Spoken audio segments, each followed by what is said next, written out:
Whenever you are. Whenever you're ready, I'm ready. We were born ready. Okay. Well, I know you. That's so horrible. All right. Welcome to the show. Formerly called The Huddle, now called The Show. Greg Selber, Jake Berry, 956, and our sponsors. Our McDonald's right here, and Payne Auto Group. We'd like to thank them for helping us out this year. Well, you always need people to help you put something on. I mean, we feel confident in what we do, but without support from the community, we're going to have our telethon later. We're going to have people on phones and crying for please send us $2 so we can, stuff the mailboxes of less fortunate. It'll be Greg and I eating rice and flies. I think that's what it'll be. Now, so we hope that this week the weather will be a little better than it was last week. And I'm not so sure that it will with Ingrid hanging around, but that was tough stuff last week. Yeah, it was pretty awful. Both Thursday and especially Friday. I was at the Donna game, and I saw the highlights, man. Toward the end, it was nothing but a downpour. Now, luckily at Cat Stadium, it was a steady rain the second half, but it wasn't terrible. The thing is, it limits us from getting a certain amount of videos. It keeps me from writing things down. I looked down a couple of times, and all my numbers were running down to the bottom of the page. It was a very bad thing. Yeah, I'm kind of fragile, so I actually had to go up into the press box and shoot from up there in the second half. We like to look after the less fortunate here on 956. Now, the thing is, how does your team respond in a weather game? Because there were tons of delays. I mean, let's see, one game, 3 30-minute delays. A couple of games were held to a half. How do you get your kids to restart after things stop like that? Yeah, I know. Luckily, in my game, there was no thunder. No lightning. Sorry, not thunder. Lightning is the key. Yeah, and so there was no stoppage. But I know Brownsville had to stop, and I imagine that 30 minutes in between. Cameron County was hit more by the deluge, I think, than Hidalgo County. Yeah, because I think most of the games over there were canceled, and so I think it's harder over there.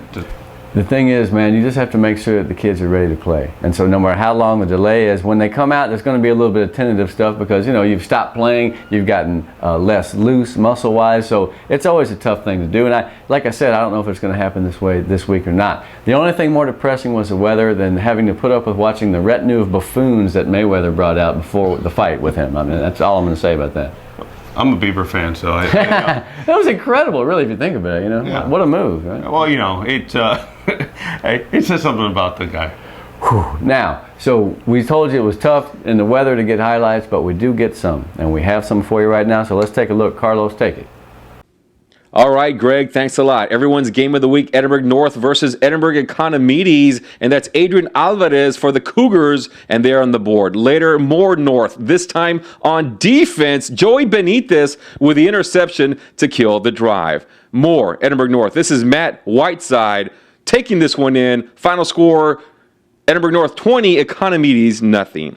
In 31-5A, PSJA versus PSJA Memorial. And the Bears on the ground here, watch File Patino take this one, 35 yards for the score, and the Bears are on top early on in this contest. More Bears, this time on defense. Watch the hit, the fumble. Then it's going to be Bobby Guajardo taking this one, 78 yards for the touchdown, and the Bears we're not done. Later, more defense for them. This is Chris Manchu. He picks this one off to set up another Bears score. And Steve Marroquin right now is 3-0 on the young season, winning this one by a final score of 27-7 over Memorial. Now we go to 31-5A, or more 31-5A action. It's Mackay versus McAllen Rowe. What a game we had here. This is Justin Owens, the deep pass to Jesse Diaz. Touchdown Rowe. Now McAllen. Fred Hover keeps the ball himself, and he scores for the Dogs. Ricky Rodriguez, 3 touchdowns, 195 yards, and Mackay rolls over Nicky Rowe, 42-40. Then we go to Robert Vela in 35A. Robert Vela taking on La Jolla. Hernando Cavazos with a great blocking up front. He's in for the score. Then again, watch the catch here. This is going to be Steven De Luna with the awesome catch right there in the end zone. Then it's more Hernando Cavazos with the long run here. Vela's first district win, and it's a big one, by a final score of 49-0 over the La Jolla Coyotes.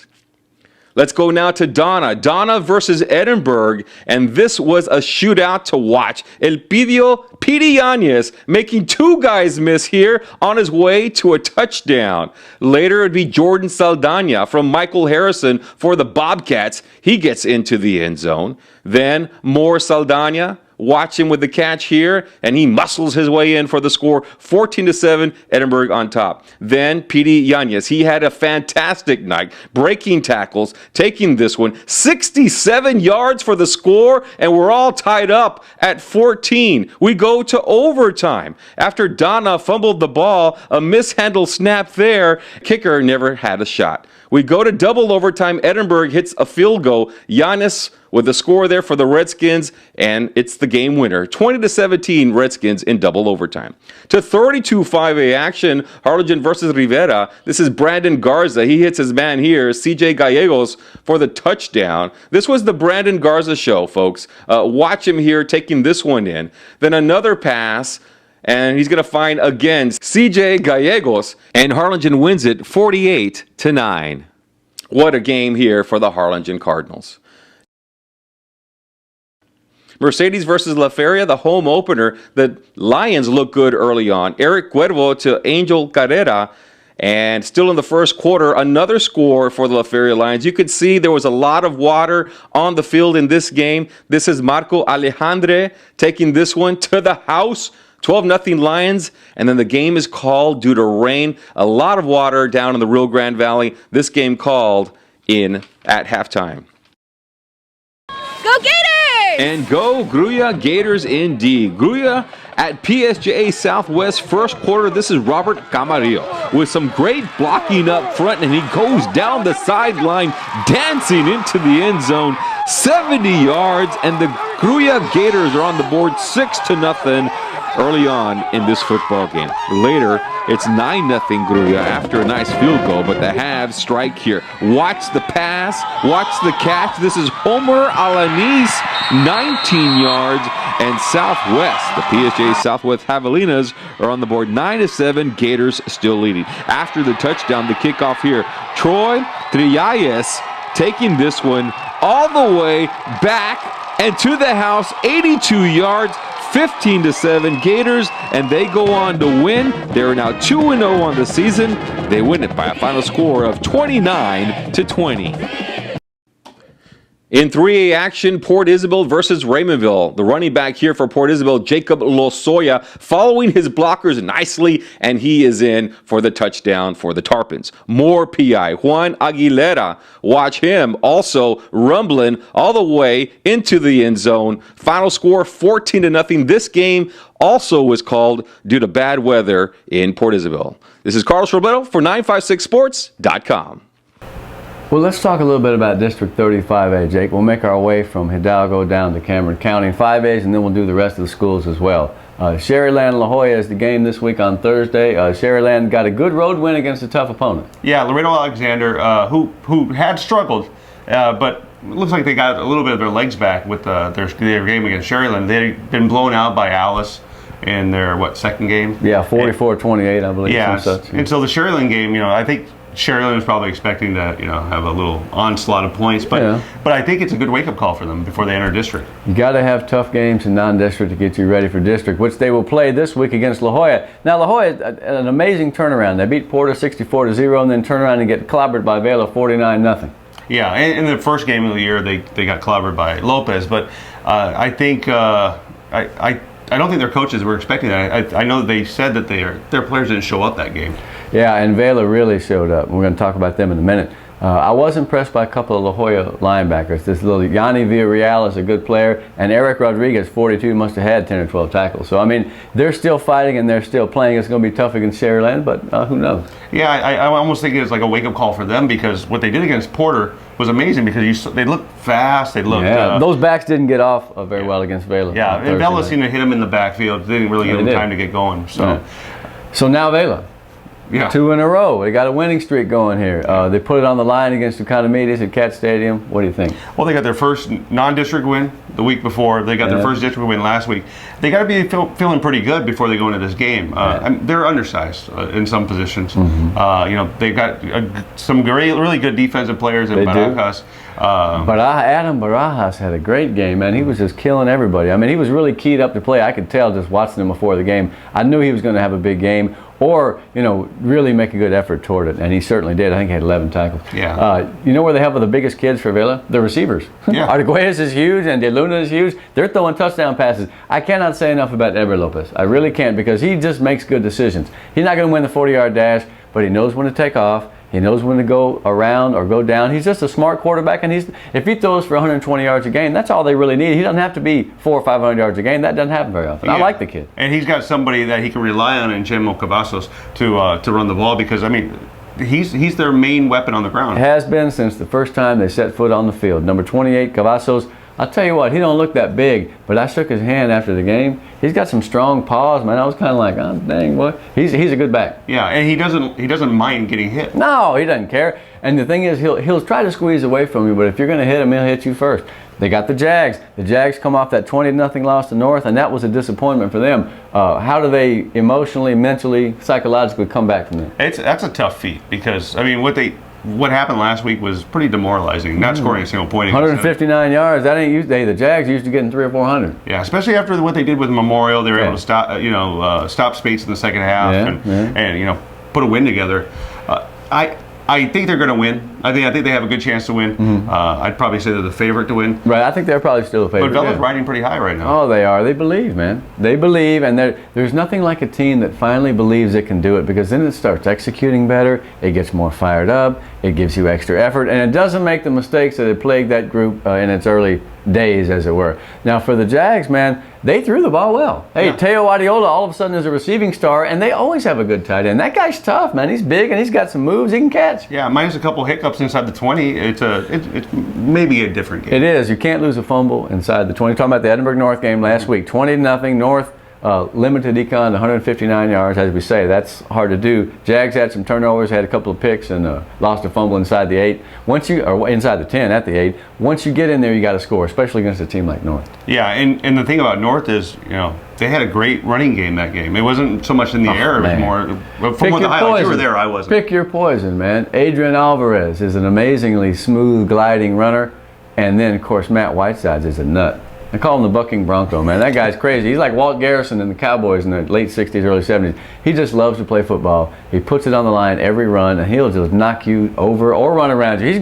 Don't think that he doesn't have moves, because he does. He just would rather hit you. Yeah. I mean, you saw in the highlights, he's able to cut back left, right, but he likes to go right down the middle. That's a great running game. I think it's the best in the Valley right now, 1-2 punch wise. Now, North has Lincoln. Lincoln is 1-0 and 2-1. I would have called this a trap game for North, coming off that big win against the Jags, but there's a reason why it's not. Yeah, Waters Lincoln has some quarterback issues right now. Yeah, man. Them and Palmview both had some injuries at quarterback, and you hate to have to go with the number 2 guy, but you know what? Maybe those 2 kids, I think it's Zieski is his name, maybe he'll end up being great. You have to believe that, or don't even show up. I think if they're going to come out and try to play North hard, it's over there. So let's see how they do against North. I think the Cougars are a very fine football team, but Lincoln's got some things, man. Yeah. They're 2-1.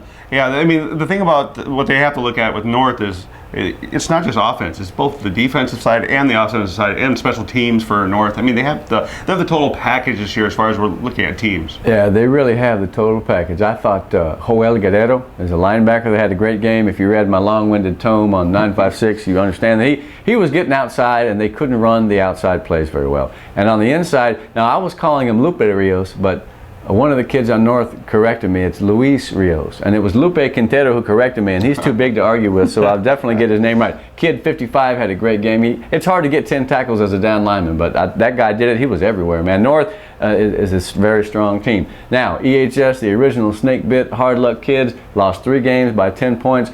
They got Palmview at home this week. Palmview, another team with injury problems. I think the EHS defense, which has been great, against that offense is a good matchup for the Bobcats at home. Yeah, I think if Edinburgh's defense could put up some points for them, I mean, I think that alone would maybe seal the deal a little bit, because Edinburgh's offense is able to put some points up lately. But if they Sammy Jimenez had a big game. Yeah, he had 122 had a long run. Yeah, a nice run. Jordan Saldana had 2 touchdowns. The man, he's the go-to guy for them. He is the go-to guy. He's one of them Elsa guys. He's something else. Yeah, I mean they've had some tough games. The Donna game. 2 OTs. They had their chances. They had their shot, right? A couple field goals go their way. In the game, they don't have to go to overtime. And they lost a fumble inside the 10. In fact, at the goal line again. a turnover at that juncture, and you're going to have to work hard to overcome that and win. Yeah. I mean, they played well. I mean, their defense kept them in the game. Their offense put some I points. saw Guerrero force a fumble on the highlights. That guy's something else. Here's the deal. EHS playing at home. You're only 0-1. You got to get this win. The defense against that offense. Palmview scored 27 points this year, and they only had 144 yards last week against Lincoln. It's a ready-made matchup, but you still got to play the game, and so who knows what's going to happen. Yep. 30's looking good so far, and it's fun. Yeah, well, with Edinburgh, I mean, if they can beat the 3 La Jolla schools and hopefully, you know, for them, two Edinburgh schools. 5 and 3 gets you in. 5 and 3 gets you in any district, and really sometimes 4 and 4. Yeah. Don't be surprised if 4 and 4 over there in 31 and gets you in. Speaking of 31-5A, we're going to talk all about the things that happened and the things that are to come. But first, we're going to take a look at our Coach of the Week, and it comes from that district. Here we are with Coach Marroquin, head coach of the PSJA Bears. 3-0 on the season, Coach. You were able to turn this thing around pretty quick. How have you all been able to do this? Well, we just we've been preaching hard work to our kids. You know, since we got in here last spring semester and so forth, we told the kids, look, we're not going to accomplish anything just by somebody giving it to us. We told them that they got to go out there and earn it. And so just each and every single day, we've told them, hey, the harder you work, the better things you're going to get for us. And so they've just come in, they put in the time, they believe in each other, and they believe in the coaches and the staff and so forth. And we just take it one day at a time, and each and every single day we just want to get better. They say that PSJA, that this is the school that everyone looks to at PSJA, school district. Did you feel like there was going to be a lot of pressure on you coming into the season? Honestly, I didn't, because since I've been in the district for a while now, I know about all the tradition, the history, and everything that goes on with our district and so forth. And I know that PSJA is a good school here in our district, and just the amount of success and the passion and pride that goes with the Bears. You know, it's just it's more of an excitement than it is being nervous. And I was just excited to get started. I knew what I brought to the table as a coach, but what my coaching staff brings to the table as coaches. And you know, I felt like you know, by putting together the right staff, you know, it was going to be a really good situation just for everyone involved, and more importantly, it was going to be the best thing for our kids. What has the excitement been like? What has it been like around campus, around town, around here, with the Bears being 3-0 so far? Well, I'm glad to see that our Bear pride is back. You know, and it's not that it never went away. I think it was just a little bruised there for a little while, but you know, everybody's excited. The community's excited. Our school is excited. You know, our pep rally last Friday was just tremendous. It was awesome, and to see the amount of support that was there for our kids and for the coaching staff was just it was a sight to be seen. You know, and I'm just excited for everybody, and we just want to continue this ride, and let's make 2013 a great year.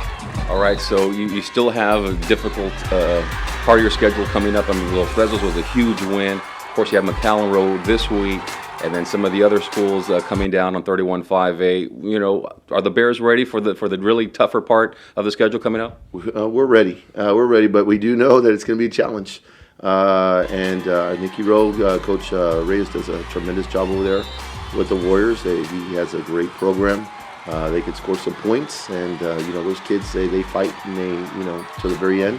And just everybody else in our district, you know, there's a lot of great coaching here going on in 31-5A, and there's a lot of great teams and a lot of great kids, and everybody's going to bring it every single week. And that's one thing we tell our boys. You know, we need to step up our game. You know, we can't just be satisfied and rest on our laurels with what we've done so far. We need to be hungry for more. So we're just anxious to get going. And this is the second game of district right here, and that's all we're looking at right now. And we're not going to look forward. We're just going to look at what's going on right now. All right, there it is. Coach Steve Marroquin, athletic coordinator and head coach of the PSJA Bears, the 956sports.com Coach of the Week. We're back. We never really left. You went away. Or actually, the camera went away, but it doesn't matter. Here we are. Marroquin doing a good job with the Bears, man. Coach of the Week, and that team is 3-0 heading into a game against Rowe. How do you see that one? Well, it's going to be a tough game for either team.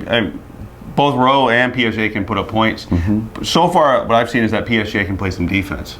Yeah, they got some hitters, don't they? Yeah, I mean, they're opportunistic. Yeah, I mean they're hitting well. They're picking the ball up. They're collecting fumbles for touchdowns. Bobby Wajardo is a guy that stands out to me. He ran a fumble back this week for a touchdown. Last week he was the one that caught the touchdown pass at the end of the second quarter, right at the buzzer. Those type of plays when you have a winning team going and you have the spirit like Vela, PSJ, you start to make those plays when if you're in a down mood, those plays are made against you. Yeah. So Rowe, 42-40. I mean, for by my money, Justin Owens had the best offensive show of the week. I mean, he had almost 500 yards of offense.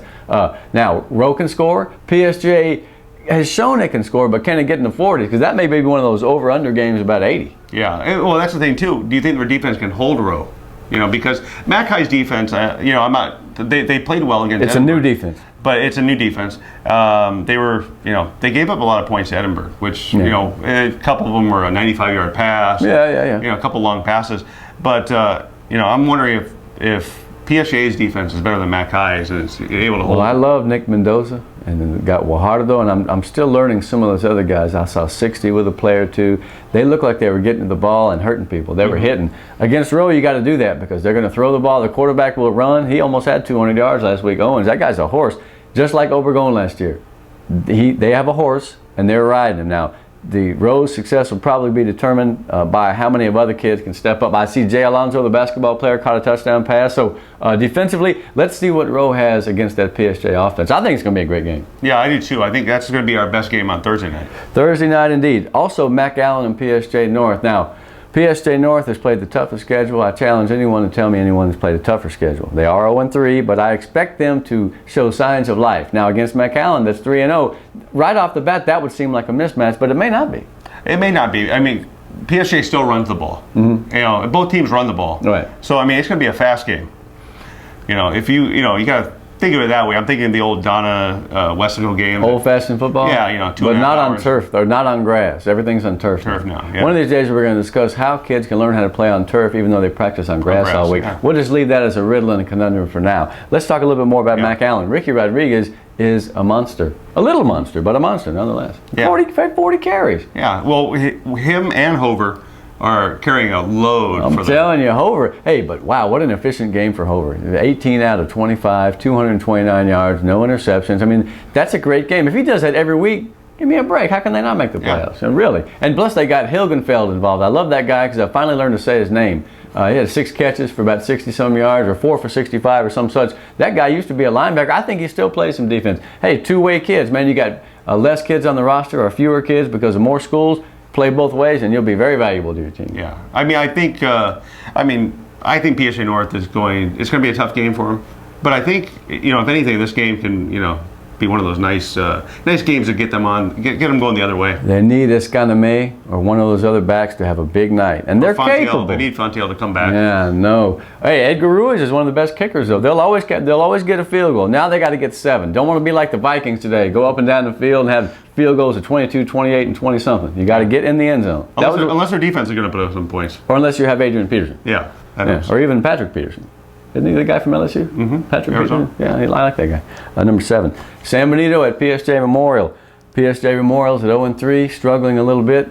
San Benito righted the ship last week. That was a good win for them against Memorial. I was a little surprised, because from what everybody was saying is that San Benito was, their quarterback, wasn't really playing well. Their team wasn't really playing well. Right. 54-0 is not very good, but you know what, man? Didn't they come up big? They ran the ball pretty well, and they just seemed to make the plays. Whereas Memorial had long drives, but they didn't get in the end zone. Just like Economides didn't get in the end zone. Hey, there's nothing more frustrating to a team. 8 or 10, 11 plays, you go all the way down the field, something bad happens, and you can see when people, their body language coming off the field, they're either mad or they're sad, or it's just not very good. Yeah, and I think San Benito's they're riding high right now. PSA Memorial, on the other hand, is they're looking for their first. They need it, man. See, that's the thing. That's why I like their chances to compete, because they need it this week. You don't want to go to 0-2. 0-1 is people start 0-1. Hell, when Edinburgh went to 3 deep, remember they started 0-2. So I mean, it can happen, but you don't want to have to do that because you limit the number of possibilities to weather a bad game later on and have it not kill you. There's always a hiccup later on. Oh, listen, man, nobody wins every time. Give me a break. Not even the Aggies, unfortunately. That was a heck of a comeback, though, you have to admit. 49-42. No, he doesn't have to admit. He hates the Aggies. That's great. He probably hates me. So San Benito has started to get the running game going. Dylan Castillo is the quarterback you mentioned, and I really feel like it's his time to rise to the occasion. He knows that system. He's been in the ball games, and I think we're going to see some stepped up play from that guy. I think last week's game is going to 15-10 is a good lick, man. Yeah, I mean, I think you use it as momentum to get better. I mean, or to keep riding that. Now, what about Memorial, McAllen Memorial? Who do they have this week? They got Weslaco. And Weslaco, and that game is at home, which is a good lick for Memorial. But Weslaco's got a week of rest. They looked great their last time out. Memorial, kind of like PSJ Memorial, needs to have a big effort. That 10 points is not going to cut it. That's not enough. Not against Weslaco. Weslaco's going to score some. Yeah, and the thing about Weslaco knows what they do. It doesn't matter what personnel they have. They know what they run. Yeah.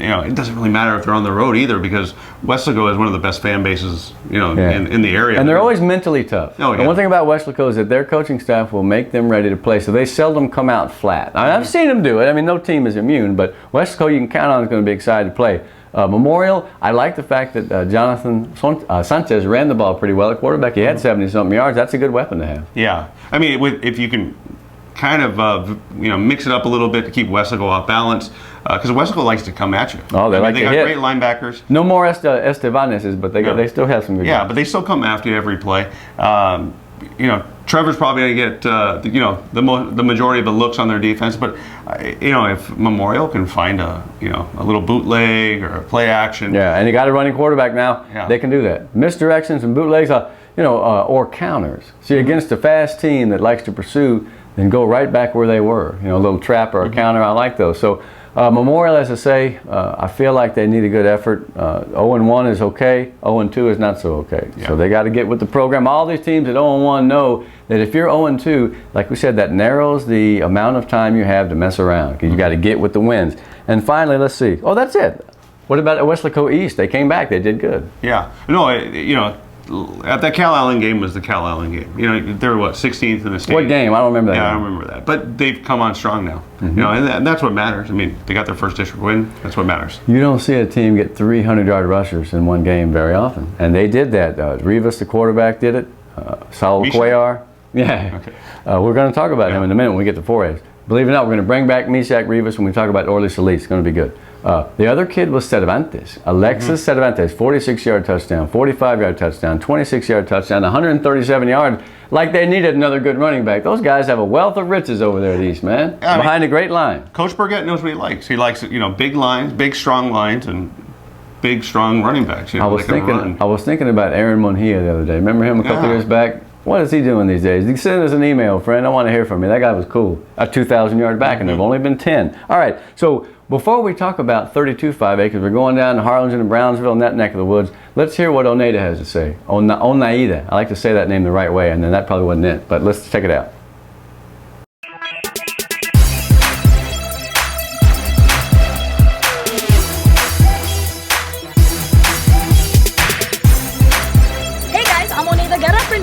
sports.com. And tonight it's Thursday Night Football, where the Javelinas will be taking on the Gators. One of my favorite times of the game is halftime, and right now the drill team is about to perform.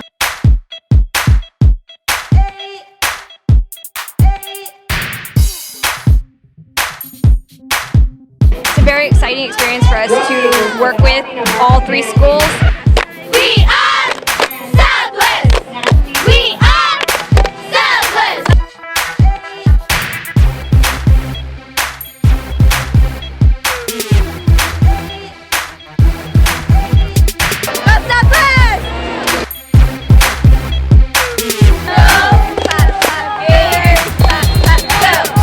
Did you guys hear that? I made the squad.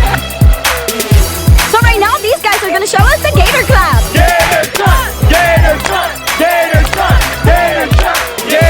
This is the kind of game that could come down to a field goal, and that's why number 9 is warming up.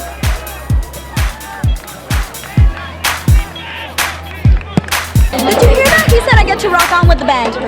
They're excited. They were super excited. So we're gonna rock. They're getting ready to rock on with me, so I'm helping them.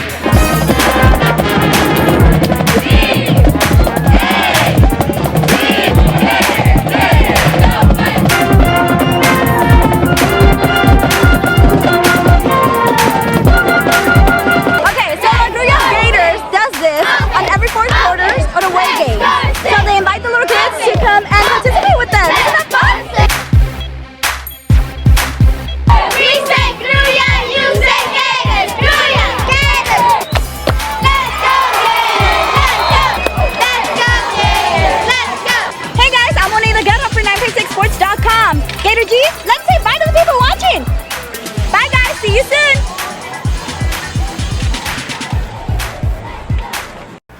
Now, Jake, everybody likes to talk about the Harlingen Cardinals. They've been probably, you know, one of the best, or if not the best, football programs in the history of the Valley. I'm actually learning a lot about their old basketball exploits. They went to state tournament a bunch of times, like I've told you, ad infinitum.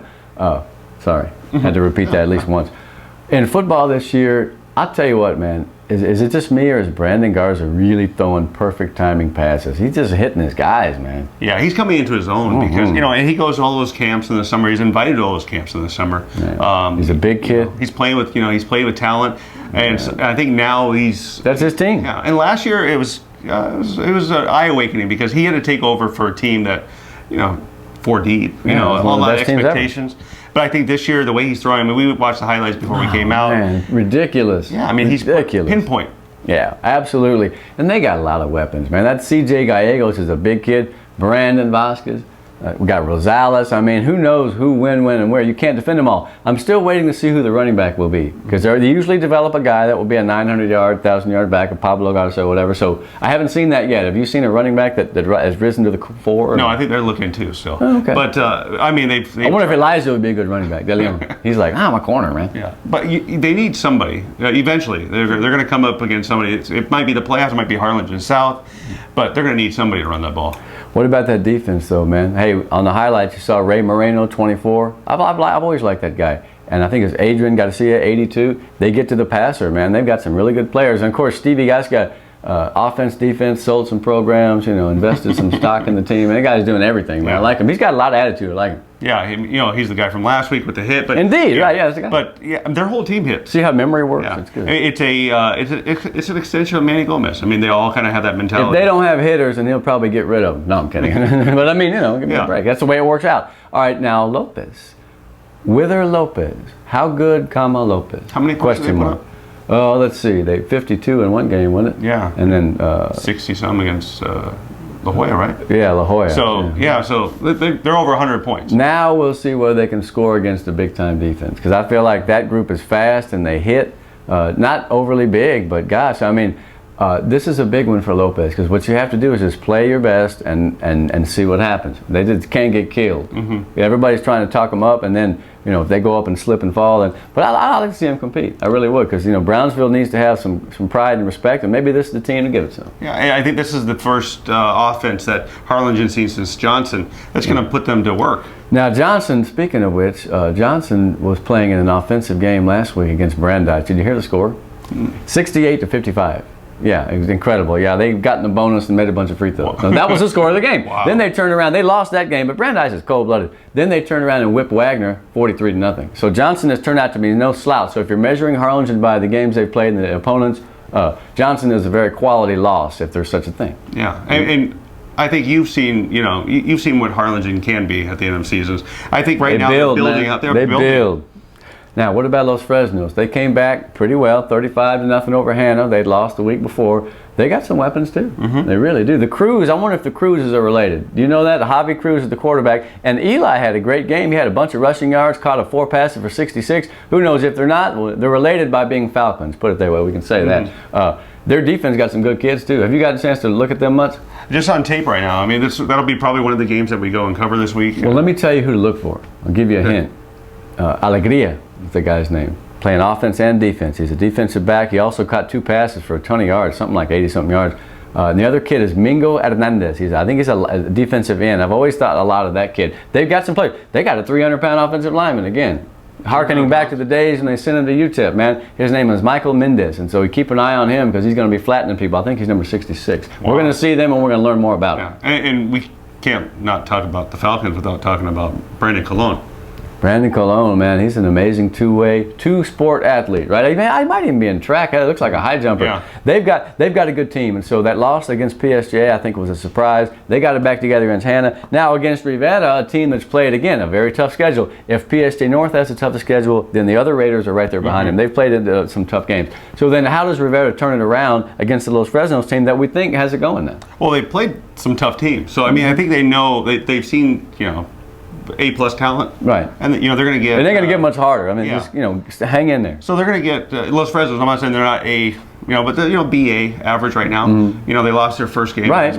But I think this is one of those games that Rivera can put some points up. It's kind of like their first game. You want if you're Tom Salvez's team, to put a good effort on the field. Because the problem is when you get to 0-3, 0-4, 0-5, and we've talked about it before, sometimes, you know, kids start moonwalking away from the program. I have this appointment, I can't be here. People quit working as hard. Not always. I've seen some 0-10 teams that work their tails off. The Jags a couple of years ago, a good example. But the problem is the law of averages says the kids might relax a little bit or lose faith. So, you know, you got to put a good effort on the field. You may not win, but you'll go 0-2 if you don't. But they've got to play better. And I think they've got the weapons to do it. I think they have the talent. I think they need, you know, I don't think they can go to Jaquil Evans as much. I think they're going to have to use him as a decoy and try to hit some slants. Mendes is the guy, 15, that I like. But yeah, the thing is, Jaquil, man, he's getting double, triple teamed. I mean, you know, the thing is, he'll break one. Maybe they can throw to him because he's a good long kid. He's got great hands. I mean, put him out there on the flat and throw. I have faith that Rivera will have a lot of pride because that program has always been good. I expect it to be a close game. Now, what about South and Brownsville Veterans? If you're looking for a game to go to where you want tons of points, well, this one might be the one because Brownsville Veterans have scored how many points the last 2 weeks? They scored 100, right? Yeah, they scored 100. And the South, here's the guy. He didn't do his homework. I sent him all this cheat sheet stuff. I hooked you up, man. South 100 points to 7 all season. 100 to 7, guys. South is tough, man. Some of the Edinburgh North guys were like, when are you going to rate us ahead of South? This and that. They're like right there. They're like the mirror image of each other, man. They're good teams. What do you think of Harlingen South? Well, I think they can put up points. I mean, I think we talked about the 3 guys. You know, right. Montemayor, Nick, and Taylor. Jaden's busted out last week again. Yeah, and you know, look, you can talk about those guys, but their defense can play. Oh, I mean, very much so. 7 points. Yeah. You know, that says something. They're all named Rodriguez, too. Christian, Brandon, there's another guy I saw this week. It's amazing. Yeah. And they played Rowe. I mean, so if Rowe's putting up 40 against Mac High. And they gave him 7. Yeah, they're that no was slouch. The 7. They're no slouch. Yeah, they're definitely no slouch. So, South, again, in this game against Brownsville Veterans, I watched Derek Rodriguez. He's good. But Marcos Castillo, the quarterback, he's like the guy last year. I mean, he's amazing. He's a triple threat guy. I mean, I wouldn't be surprised to see him stopping a drop kick a field goal over the for 5 points or something. Yeah, totally. Yeah, I think you know, it's going to be an offensive game. It's going to over under 85, maybe. Maybe, yeah. I mean, it depends on Vets' defense. Yeah, Vets' defense has got to do. South not going to give up that many points. No. It just suddenly came to me. I'm not trying to knock on Brownsville Vets because they could easily win. But South not going to give up no 40 points, man. No, it's going to be more like 30 to 17 or something like Maybe that. if it rains. And it may. It may. It will. Why are we sitting here fooling ourselves, people? It's going to be a hard weekend again. The thing to me is I really tried to enjoy it and concentrate and have fun, and I did, but man, the rain just throws you off with your equipment and stuff, and it's like, the other thing I that was really, wearing a white t-shirt. Yes, you were, yeah, which like was that. kind of an unseemly thing after a while. Later on, we're going to talk a little bit about the rash of penalties that have been taking place in Valley football this year. I don't know about you, but man, it's driving me crazy. I can't decide whether the kids are committing all these penalties or whether the flags are falling out of the sky along with the rain. I can't remember what field I used to go to, but dirty laundry on the field. Dirty laundry on the field. Dirty laundry, yeah. They should have played a Don Henley. Yeah. The Sherland has all the right stuff. They have all the funny things. All right, so we're going to take a quick break. We're going to look at scholar athlete because remember, it's not just whether you can run with the ball, it's whether you go to class, get your butt there on time, and do a good job. So after the scholar athlete, we're going to go to 4A and 3A. See you in a bit. That lets you know that you didn't type anything in there, so you might want to go ahead and type. Summer is now over, and school is in session. For senior wide receiver John Valladares, the day couldn't get here any faster. It gets hectic, you know, all the classes, but it's just, you got to remain focused throughout the whole thing. I understand what I have to go through, and it's doing 2 things that I love. For Valladares, his love is school and football. In the classroom, he is ranked number 2 in his senior class and is hoping to be number 1 by the time the year is done. For him, that means balancing sports and homework.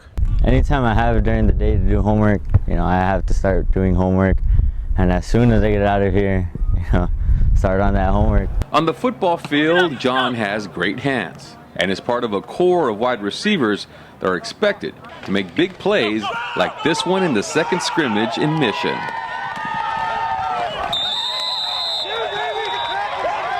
Playing football is also a way for Valladares to learn a little bit more. Coming out here, there's a lot of things you can't learn in textbooks. You know, there's a lot of different things. You learn about teamwork, you learn about brothership, and out here is way different from the classroom.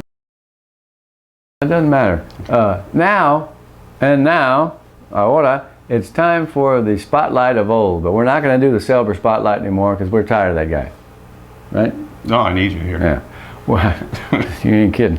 What we're going to do is we're going to do the question spotlight, because we got a lot of guys on the forums. I'm not personally one who gets to the forums. I don't even know if I have a password. I don't think I do. But you tell me there's a lot of neat questions being asked. We've looked at them. Let's answer some. And each week what we'll do is we'll, on the question spotlight or something, we'll answer them. Yeah, I mean, there's some good questions. I mean, there's some that, ask us about O'Neill and stuff like that, but Indeed. there's some questions. Have Arnold Schwarzenegger on there. That's pretty slick. I hadn't seen that for a while. Who did that? I mean, what does he do? Right. Anyways. Coaches, new coaches. The question was something like, what new coaches have done the best job? Mm-hmm. And we brought our list. We have Marroquin as our coach of the week. Obviously a 3-0 team, but 3-0 Mac High with Kevin Brewer's done pretty good too. Yeah, I mean, he changed the offense. The defense has changed, and they're winning. So I mean, you really can't say anything negative about the guy. I mean, they're winning. And like I say, man, when I watched him at the ball game, he's a big, strong-looking man. That sometimes gets the kids kind of fired up. You know, they feel like, we can win with this guy. We're gonna go to battle for this big guy because he's got our backs. You know. Yeah. Now, what about Jason Starkey over at Lopez? That's another guy who's gotten some recognition, and rightfully so. Yeah, he's a guy who was the offensive coordinator, came in,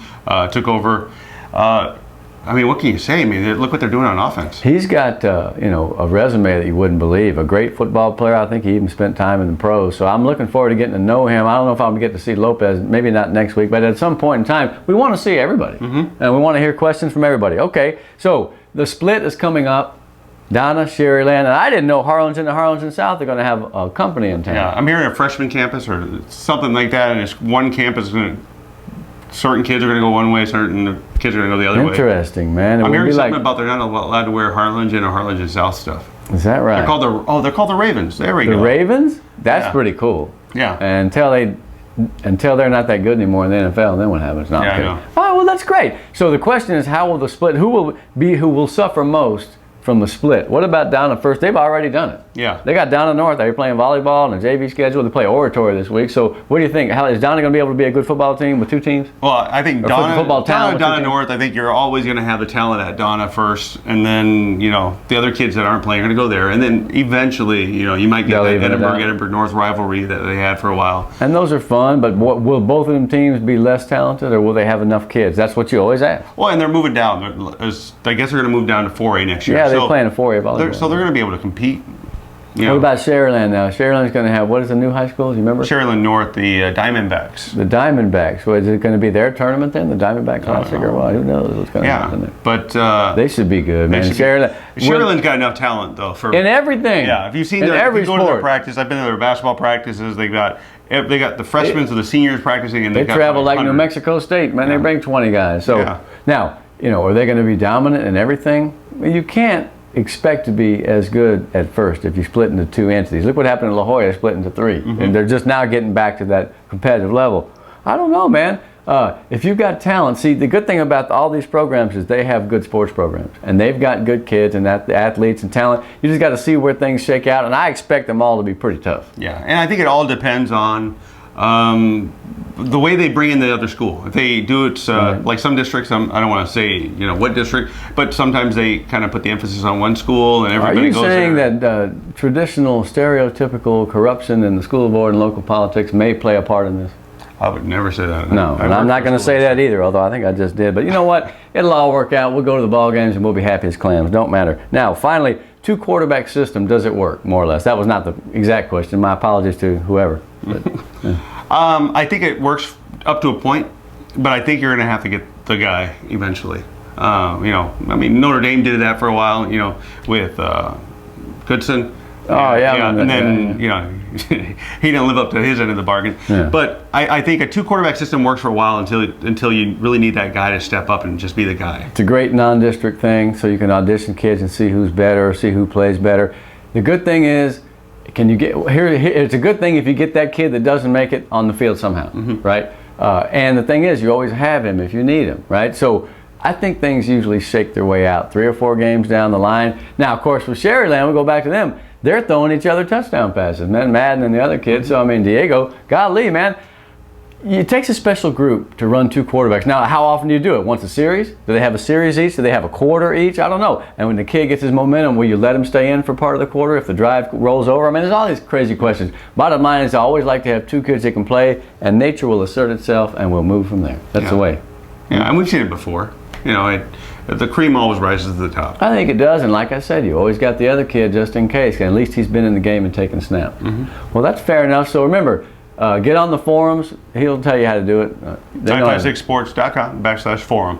/forum. Okay, and please try to be kind to us. We're breadwinners trying to make it for our families here. So although I'll tell you this, we love to hear about what you guys think about what we do. It's outstanding. In fact, that's what America is great for, is we can all have comments.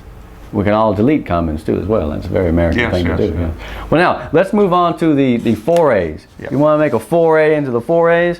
Let's find the magic paper here, the magic cheat sheet. Yeah, I mean, well, what happened? That's not. There. Okay, good. I think you're gonna see this year is that the 4A district is probably the toughest district. You think? I think last year we said the 31-5A was, and they beat the heck out of each other, and then they didn't show up in the playoffs quite the way we thought they would. Right. But I think 32-4A. I think that's the premium district right now. It may well be, but we're not going to get a chance to see much about what they do this week because only 2 of the teams play. They're revving up for district play in 32-4A, so we got 2 teams in action. Ed Couch at Alexander. I think it's a Thursday. We talked about Alexander a little bit. That's a great test for Ed Couch. I really like that test for them. And Rio is playing United South. So let's talk about those 2 ball games, and then we'll talk about the teams that are not playing, which is fun to do, really. There's no risk. Here's the question. If Ed Couch goes to Alexander, puts up more points than Sherry did against him. Guy. I mean, what do you say? Well, what do you say about Ed Couch? Because look what they did to PSA North. Who's their first week? Weslaco. Weslaco. So they're beating up on 5As. If they go to Alexander, they got to be. They're going to do good. Wow. I heard the story on them, man. These cats have been playing together since Little League. Diego and all these cats, Valle and Villa and Trevino and Garza, all these great players. I think they have 8 of the top 50 players in the Valley on one team. No wonder they're so good. Now, the thing is, they know each other like the back of their hand. In Little League, apparently, like I say, they were unbeatable. I mean, every year they would go to such and such tournament, and it's amazing. And here they are. I actually heard they had Jordan Saldana, who's at it. Right, that's exactly right. And if he was on the team, could you imagine? Man, they got Megatron. Yeah. Isaac Martinez, 6'4", sophomore tight end. He's the wild card, man. They got plenty of weapons. Plenty. They didn't even need him, but they have him, which makes them, to me, again, the best team in the Valley. And I watched him this summer. He would just rise up and catch the ball over. Can he ball? Does he play basketball? I don't know, but he better. He's going to get out there. Who is that guy? Artie? Yeah. Tanguma? Maybe he'll follow in his footsteps, man. Not quite the same build. Not yet. But no, I think that kid has a chance to be a special player because that kind of size will attract college coaches. A 6'4", 220-pound sophomore who can play. Got great hands. That's right. So I think that one of these days he'll be playing somewhere in college. Let's get him through high school first, but I really like him. Now, Rio Grande City has that game against United South. U-South has not shown that much. This is the time for Rio to get a nice tune-up and get a win. Yeah, I think so too. I think they need to get on track somehow. This is what you need. You don't care if you play 11 people that are wearing blindfolds. It don't matter. Beat a team, feel good about it, walk off the field knowing what it's like to win a game, and you move on from there. Momentum is a big thing with 16, 17-year-old kids. Yeah, and they have a good offense. They have a good offense. No, he had a big game the other day, 252. He had to run for his life, but he can play, man. That guy can play. They just need to put it all together. One game. Just put it all together. This is huge for them because if they win here, then they can start district on a roll. That's what they want to do. Mission Vets is on a roll. Yes. My boy Gilpin is doing it, man. Yeah, he beat Zapata last week. They held that kid, Mike Alvarez, who had like 10,000 yards in one game 2 weeks ago. He was in Texas football. Right, to 74 yards. And that's what I want to talk to you a little bit about today is the Mission Veterans defense because, in past years they've been an explosive team, but their defense is looking good, man. Yeah, I mean, even when they had Jake Garza. Remember that guy? Yeah, he was cool, receiver, man. That guy was cool. He wasn't the only thing, but he was the one thing we talked about. But now it's like they don't really have a name. It's just a team. I am ready to give you names. Okay. First of all, let's start with Jerry Garcia on the defensive line. Now, he's a good player, but also, how can you not like a guy named Jerry Garcia? For those of you old enough to remember the Grateful Dead, you understand where I'm coming from on that one. It's good. Now, the linebacker of note is a junior called Adrian Flores. He got some write-up in the paper the other day. Apparently, he's a pretty hard-hitting cat. Yeah. Well, from what I hear, that their defense is playing outstanding now. I think who did they play first week? Lopez. Was Lopez or Rivetta? Rivetta. Yeah, and they let Jaquil Evans go for a long run, but I think they've shrunk it in now. They're crashing inside. Their corners are playing great. And the safety, this guy Julian Mesa. He's had several messes at that school. This guy may be the best, man. He's making a lot of tackles. He's played for 2 or 3 years. They got some veteran kids on the team and some newcomers. I like veterans so far. What do you think about Roma? There's a chance where we get to talk about the great 2,000-yard back, Orly Solis. That guy's amazing. Yeah, and I think they're all the way out there that he doesn't get the pub that he needs to get. Yeah. From us too, I guess. I But I would guess put we're him on giving it to page right one, now. man. A guy rushing for 460 More than yards. Mishak. Yeah, Mishak had 431 against San Benito in 07. There's only been, now Solis, who is not the world's biggest guy. In fact, he's not very big, but man, he's got quick feet. He's pretty strong for a little guy, and he just gets there faster than anyone else, man. He just gets to the hole. He's just really a smart runner. He's on pace to get 26 something in 10 games. That would put him in rare company. Can you name the guys who have rushed for 2,000 yards in the history of the Valley? Why don't we do this? Why don't we see if the guys on the forum can name them? That would be cool. That's a good question, right? Don't forget a great quarterback from San Benito in 2004. Yeah. So, oh wait, that kind of ruins it though. So you got a little cheat sheet like I had before this. Yeah, that kind of ruins it. But maybe we should tell a few. Brownsville Okay, Hannah. Remember Tony Ellis? Oh yeah. He went to UT. Bradley. Brady. We already talked about Mishak. This is like stream of consciousness. PI. Somebody from PI? No? How about someone from Eckhouse, whose brother Laredo. plays there now, Yeah. Freddie Laredo. Hey, Adrian Alvarez is the puff of smoke for Edinburgh North, but Freddie was one of the original puffs of smoke. He was a big, stocky kid, but man, he would just disappear. You know, he would, and then come out on the other side like Gale Sayers. He's amazing. I love that kid. He had 2,000. So there's a couple other guys.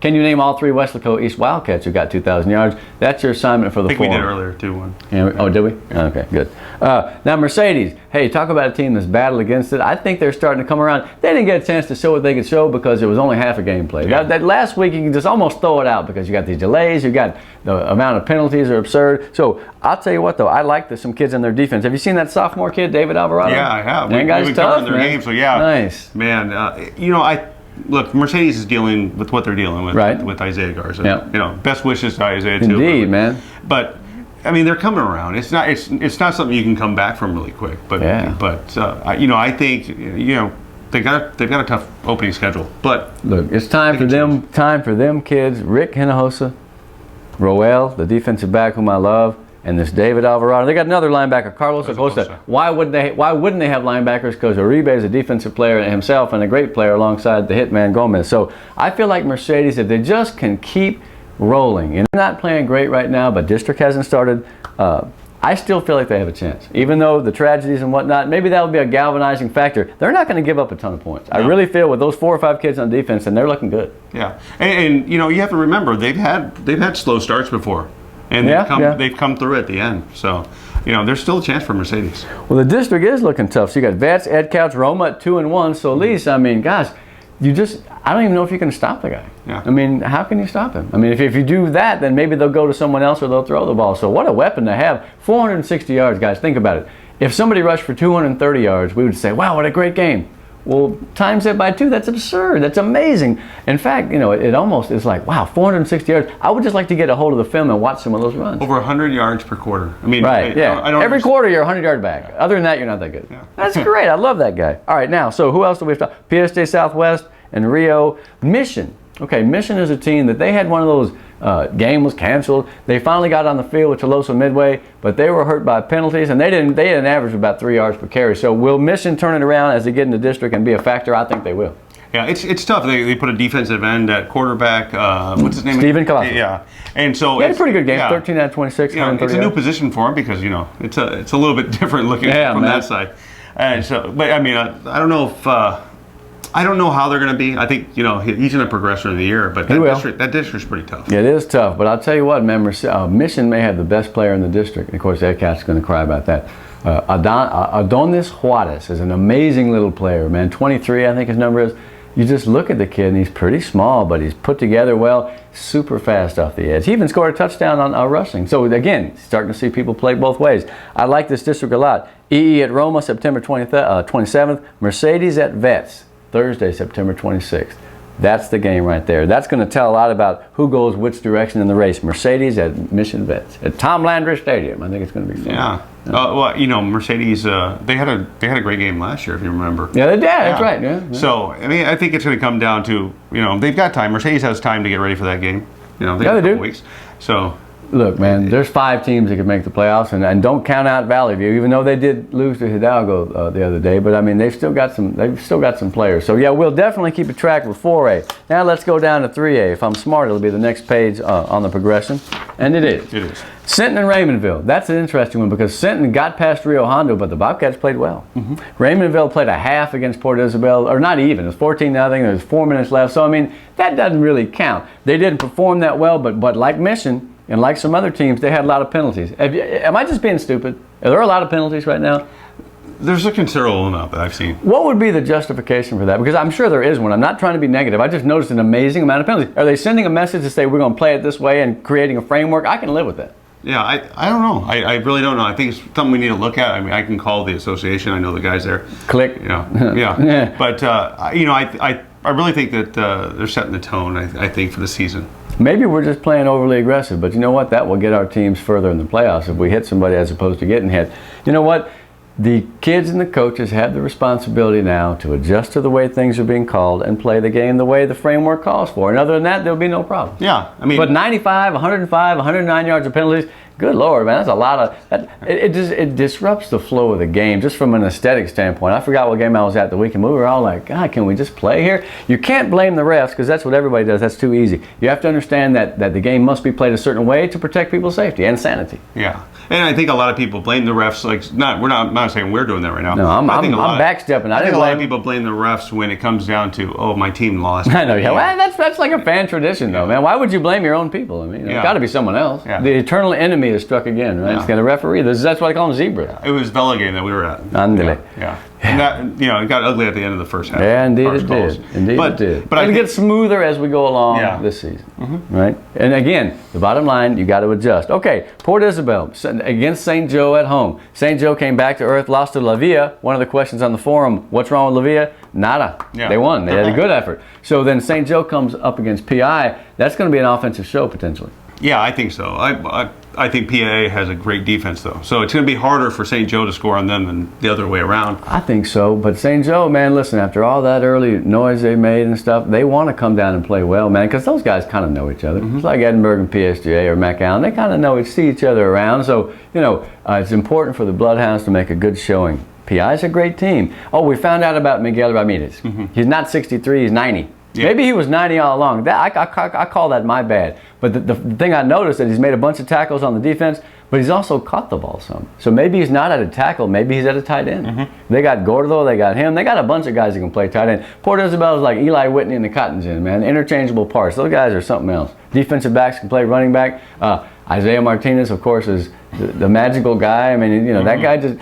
He always has 3 for 6, 4 for 8, no interceptions usually, and a touchdown. He's very effective, very efficient quarterback for not having much numbers. All right, so many numbers, much numbers. I think I botched that one. That's cool. Lyford 0-3 at Progresso 1-2. Hey, hope springs eternal. Both of these teams have a chance to win. Yeah, Progresso put some points up though last week. They did. Man, they got some offensive cats.